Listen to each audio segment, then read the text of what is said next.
इस बार हम लड़ रहे हैं तो 40 सीट जीतेंगे। ये नीतीश कुमार के कोई वोट, उनका भी तबीयत खराब है, नाम ऐसे लेते रहते हो ठंडा में, उनका तबीयत ठीक है। लालू जी के, नीतीश जी के, इन लोगों का तबीयत ठीक नहीं रहता है, और तबीयत ठीक नहीं है तो उन पर हम कुछ नहीं बोलना चाहते हैं। नमस्कार, आप न्यूज फाउंडेशन देख रहे हैं। मैं हूं आपके साथ वंदना।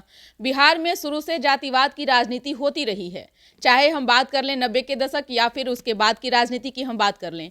हाल के दिनों में जो जातिगत जनगणना हुआ, जो आंकड़े सामने आए, इसके बाद से तो इस प्रकार की जो राजनीति में जो तूल लिया है, अब ऐसे में बीजेपी इसका पुरजोर फायदा उठाने की कोशिश कर रहा है। बता दें कि बीजेपी अब यादवों को साधने के लिए, यानी यादव वोटर को अपने पाले में लाने के लिए साम दाम दंड भेद सब अपना रही है। इसी क्रम में मध्य प्रदेश के मुख्यमंत्री जो है मोहन यादव बिहार आ रहे हैं, और क्या रणनीति होगी, क्यों आ रहे हैं, क्या बीजेपी के पाले में यादव वोटर आ पाएंगे? क्योंकि राजद सुप्रीमो लालू प्रसाद यादव यह दावा करते रहे हैं कि एमवाई जो समीकरण है, आप चाहे कुछ भी कर लें, आप लोग के साथ कतई नहीं जाने वाला है। तो हमारे साथ बात करने के लिए हैं बीजेपी के वरिष्ठ नेता नवल किशोर यादव। आप लोग मोहन यादव को बुला रहे हैं, मुख्यमंत्री जो मध्य प्रदेश के हैं। भले ही आप लोग ये नहीं कह रहे हो कि ये बीजेपी का कार्यक्रम नहीं है, लेकिन बीजेपी का ही यह कार्यक्रम है।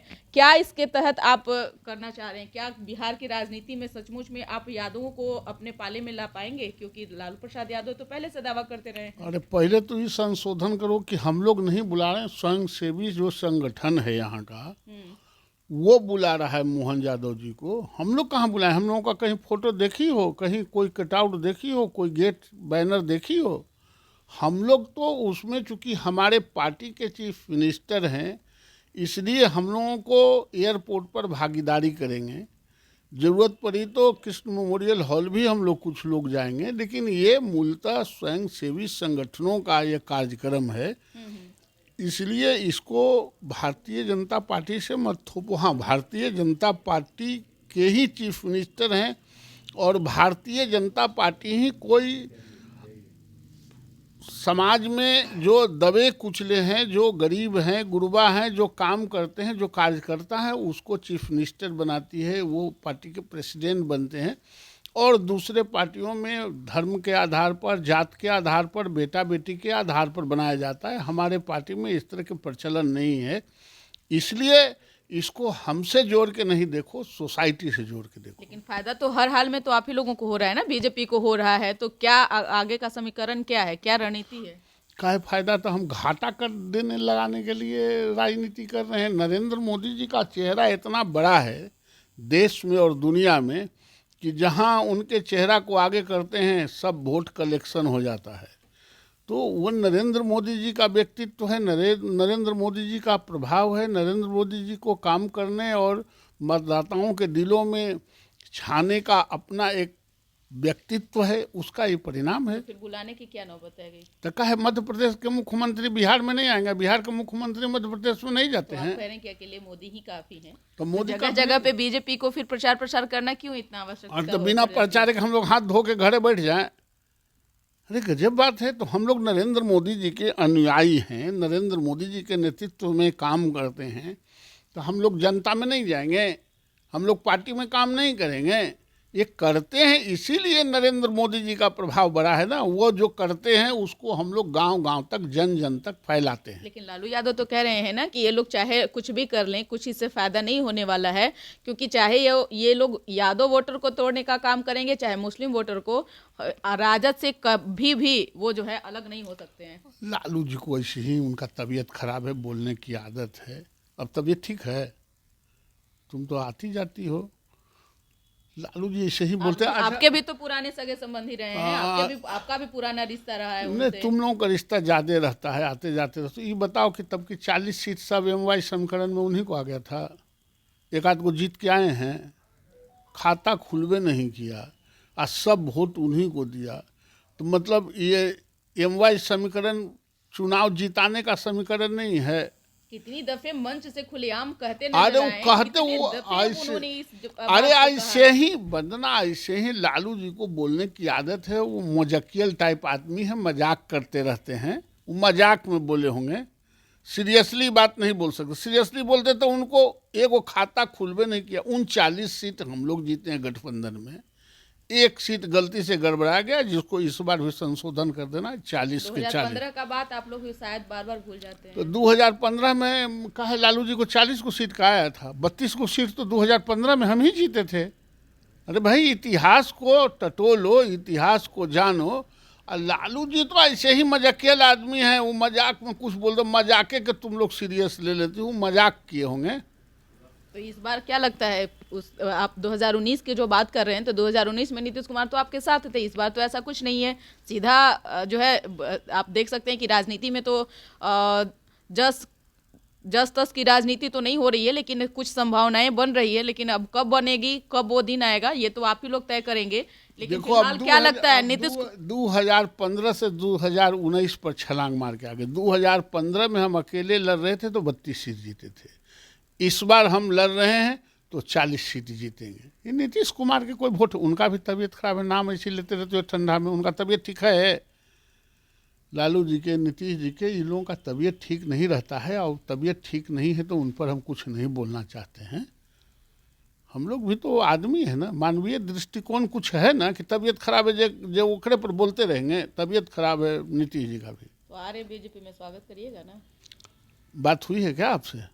आप लोगों की बात ही चल रही है, फिर हमारी बात उसमें उनमें आप लोग बड़े बड़े नेता हैं, आप लोग के बड़े बड़े नेता बात कर रहे हैं, फिर उसमें नवल किशोर यादव को पता ही नहीं होगा? आपको तो सब पता होता है। हम लोग के यहाँ तो कोई बात ही नहीं हुई। हम समझे कि आप लोगों से बात हुई होगी तो कह रहे हैं, हम लोग के यहाँ कोई बात नहीं। बिना माचिस की तिल्ली लगे हुए थोड़ी जो है। तो आप लोग आग के गोले हैं ना, आप लोग आगे ना लगाते रहते हैं। क्या नीतीश कुमार सचमुच में आ रहे हैं? जिस तरह से उनका इस अभी का जो बयान देखा जाए वो अब दे रहे हैं, और संयोजक पद को उन्होंने ठुकरा दिया। आप लोग भी नॉर्मल हो गए, आप लोग के भी नेता जिस तरह से बढ़ चढ़ के बोलते थे, अब आप लोगों में भी नरमी देखी जा रही है, उन लोगों में भी उसी तरह का देखा जा रहा है। तो क्या बात बन रही है, कब आप क्या चाहती हैं कि नीतीश जी को तबीयत खराब है तो हम गाली देते रहे? अरे पहले कहे कि उनका तबीयत खराब है, अभी बहुत बोलने की बात नहीं है। और प्रधानमंत्री वाला पद के एकदम जूता से ठोकर से मार दिए, प्रधानमंत्री नहीं बनना चाहते हैं? क्या कहें आप लोगों को कि प्रधानमंत्री के पद को हम ठोकर मारते हैं? पद की लालसा नहीं है उनमें। प्रधानमंत्री के पद को लालसा नहीं, ठोकर मार दी एकदम।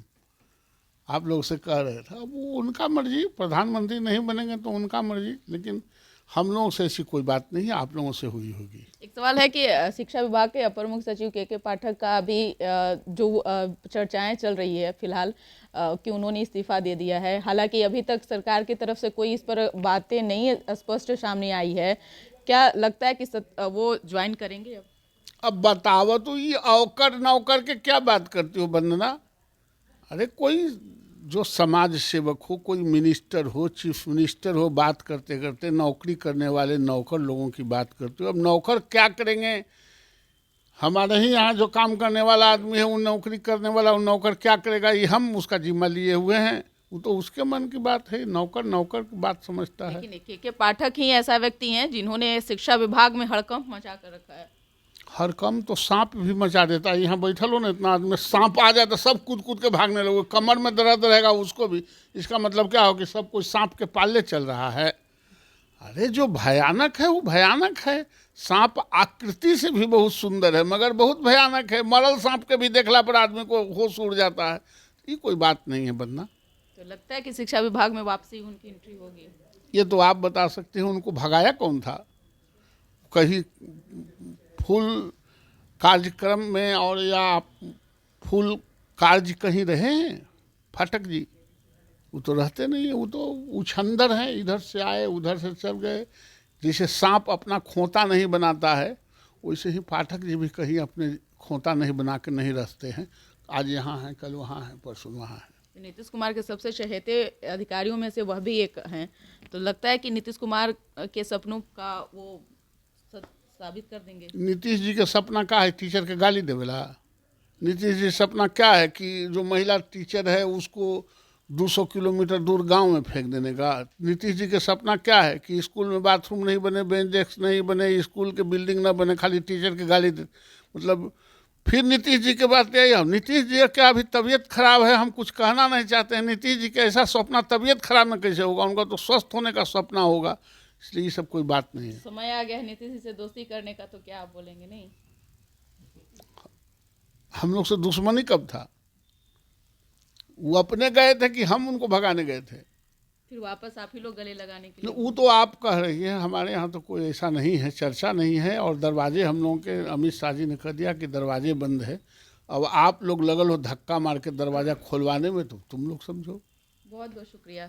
तो आपने सुना कि क्या कुछ कहना था बीजेपी के वरिष्ठ नेता नवल किशोर यादव का। भले ही यह न कर रहे हों कि मोहन यादव का जो कार्यक्रम है वह बीजेपी का नहीं है, लेकिन इससे बीजेपी को ही फायदा होने वाला है। वहीं के पाठक को लेकर इन्होंने कहा कि अभी तक ऐसे सूचना नहीं है, सरकार जाने और उनका काम जाने। इस पर बस इतना ही। बने रहिए न्यूज़ फाउंडेशन के साथ। धन्यवाद।